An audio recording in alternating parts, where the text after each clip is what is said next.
Hello everybody, I hope you're having a wonderful day. This is Johnny J, and I'm here today. I'm going to talk about a bass that I have. I need to do some work to it. I want to go over a few things about the bass as it is. Maybe we can listen up a little bit to hear what it sounds like as it is now, and I'm going to make some changes to it. First of all, this is my go-to bass guitar. It's a neck-through body that I bought from Ibanez Guitars. It's one of their more expensive guitars.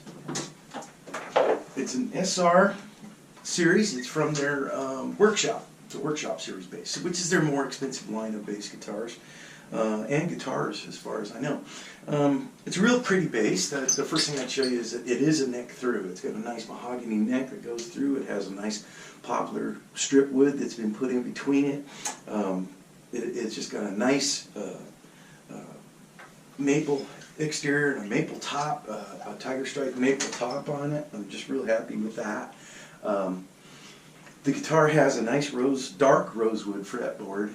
It's a 26-inch scale. I've got 2 full octaves on this one. I can go to my 12th, I can go to my 24th. It has a graphite nut, and that just allows it to ring out a little bit in the open string situation. Comes with the big barrel tuners on it. I like the big barrel tuners because it makes it real easy to detune and retune and do whatever you need to do while you're going through. It's a quick adjustment. One of the things that I think is really gas about this piece of equipment is this right here. We've got these individual pocket bridges, and these individual pocket bridges just separate the noise between the 2 strings, and more importantly, with this pocket bridge, I can really get the intonation on this guitar just right, just absolutely on mark. Being one of the more expensive guitars, it came with the Nordstrom pickups. Now these are big booming bass pickups. I would recommend these on just about any guitar that you got, any bass that you're using. These are the big soap bar for 5-string. I'm a 5-string guy. I like that. I learned on 4. I still play 4. But 5 seems to be the one I go to these days doing the gospel bit. These things are made right here in Riverside, California. It's a good company. They keep things straight up and just make a nice piece. Down here I've got my active electronics. Now this is the factory stuff that comes from Ibanez. It's good stuff. I can really get some good sounds out of it. Volume, blend. I have an active passive switch and passive. I have volume blend, and then I have a tone knob right here that becomes my tone knob. In active, I have, again, volume tone. I have a secondary switch that allows me to work at 700 hertz, 500 hertz, 250 hertz. So I can affect the range that I want to deal with. I have a bass boost cut, a mid-range boost cut, and a treble boost cut. When it's active, this is just treble boost cut. So, really nice guitar. Weighs, I don't know, 10 pounds. Very light guitar. I'm real happy with that. Nice scale. I've got to do some stuff to it, and there's a couple things I'm going to do. One, I don't know if you'll be able to see it. I'm going to bring her up in for a close-up.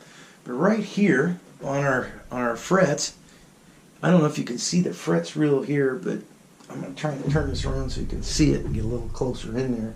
But on the frets, I don't know if you can really see it, but I've begun to lose the crowning on the frets here. The top of the frets have gone flat, and when they go flat, you tend to get a buzz, and it'll rattle the guitar a little bit when you're in there and you're moving around pretty fast. So I'm going to have to recrown the whole thing. Another thing I'm going to do is I'm going to take this graphite nut, I'm going to raise that up about a 1/64 of an inch or half a millimeter. I want to do that because then I can even out the string layout on the fretboard. I can have it more flat to the fretboard. I can actually bring my action down towards the end of the neck, towards the body, and my action will be pretty consistent for the length of the fretboard. Something I really want to work on there, and I've got the ability with the pocket pickups to put these wherever they need to be. I've got a slight arc to my fretboard. I believe it's a 12-inch circumference. Let's give her a little listen. The other thing I'm going to do is I'm going to put a little bit of a mic poke system into it. I went and bought this, and I was hoping I'd get the nice green box that said mic poke, and they sent me a nice white box with the nice Mylar anti-static bags. and you can see that the components are all just snapped together type components. So I wanted to just play a little bit with the Ibanez controls so that you can hear what that is. I'm going to get my vintage Ampeg fired up here. We're going to go ahead and put it in here. I have a favorite setting that I like to use on my bass. I like to have my just boost the bass a little bit. I like to keep my treble down, and I like to run my active. And with that, I can get all of the, I get kind of the deep sounds. And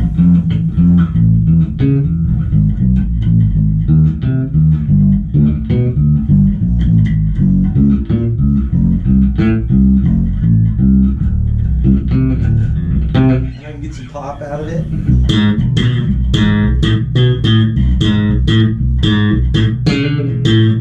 So I can get a lot of really good sounds. I can treble this guy up a little bit, just take it out of my active state, and just bring my treble up just a little bit, and I can make it really harmonic. Again, nice neck through bass, nice sustain, and I can get this really nice harmonic.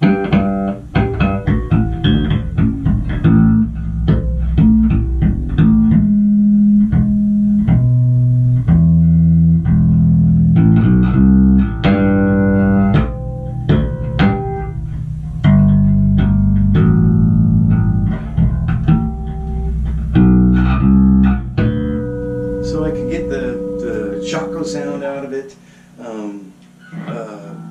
The harmonic thing comes out. Just a really sweet bass. Just wanted to hear a little bit about that. I can just bring it all the way up. We can. I'm going to go back active here, and we'll just put everything straight up. This is just flat, no bass, no cut. Really sharp and chattery. Just a really good bass guitar. So in the next video, I'm going to go ahead and we're going to show up in the shop. I'm going to start taking this guy apart. We're going to go ahead. We're going to. I'm going to leave. I like the light gauge. I like to use Ernie Ball Super Slinky bass guitar or bass string around wound. They give a lot of response. I put them up against anybody. So that's something I've been using for over. Let's not talk about how long I've been using these bass strings. The other part of it is that I'm going to go ahead and take this apart.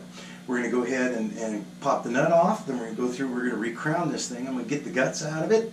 We're going to put the mic pope equipment in there. I'm going to have to do a little re-drilling, refitting, possibly do a little soldering and whatnot. Before I get that done, we're going to go ahead and shield out the cavity if it's not already shielded, and possibly add another. I'm going to have to add another battery to it. So that way I'll have the 18 volt instead of just the standard 9 volt, and we'll give her a whirl when I'm done so we can see what the difference is. Thank you, and have a blessed day.